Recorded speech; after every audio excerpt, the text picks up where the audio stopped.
Question ఏంటి? Rule ఉందా అని అడుగుతున్నాను. ఉంది అని చెప్పడానికి మీరెవరు? అది చెప్పడానికి నువ్వెవట్రా? నేను మీకు మెంబర్ని, ఇక్కడ హౌస్ మెంబర్. మీరు చెప్పిన మాట నేను వినడానికి హౌస్ లో రాలేదు. వెళ్ళిపోండి, మీరు వెళ్ళిపోండి. అలాంటప్పుడు మీరిద్దరు ఏమన్నా మానసిక రోగులా? ఇక్కడి నుంచి పోండిరా. చెప్తే వెళ్ళిపోతాను. లైఫ్ మాట్లాడలేదు. పెద్దానికి ఎందుకు వస్తున్నారు? మీతో మాట్లాడానా నేను? ఇప్పుడు మీరు వచ్చారు కాబట్టి మాట్లాడుతున్నాను. అసలు మీ పేరు ఎత్తి నేను మాట్లాడలే. పని పడలేదా ప్రధానికి మధ్యలో తోడతావు? అవునులే మాట్లాడుతున్నా. మీకెందుకు? నేను కూడా మీకు చెప్తున్నాను. మీరు బిగ్ బాస్ చెప్పకండి, నాకు చెప్పకండి. మాట్లాడితే ఊరుకోను. అరే నువ్వెవరు స్వామి? అర్థం పర్థం లేకుండా మాట్లాడతావు.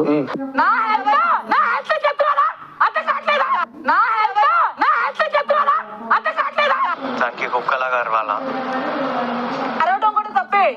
హెల్త్ ప్రాబ్లం అవుతుంది. అలా అరవకండి. నా ఇష్టం వచ్చేది అరుస్తాను. ఇది నా ఇష్టం. ఎవడు తగ్గటల్లా, ఎవడు కూడా యాక్టింగ్ ఎరగదీసేస్తున్నాడు. ప్రైజ్ మని కొట్టేద్దామని. ప్లీజ్ మాకు నిద్ర పట్టట్లేదు. చెవులో వచ్చి మాట్లాడుతున్నానా? మీరు కొత్త కొత్తలో మాట్లాడే నవ్విరా మాకు నిద్ర పట్టట్లేదు. మీరు ఎంత పెద్ద పెద్దగా హౌస్ లో అరుస్తున్నారు. చిరాగ్గా ఉంది. చిరాగ్గా ఉంటే బయటకు వెళ్ళి కూర్చోండి. మీరు చిరాగ్గా ఉంటే బయటకు వెళ్ళి పడుకోండి.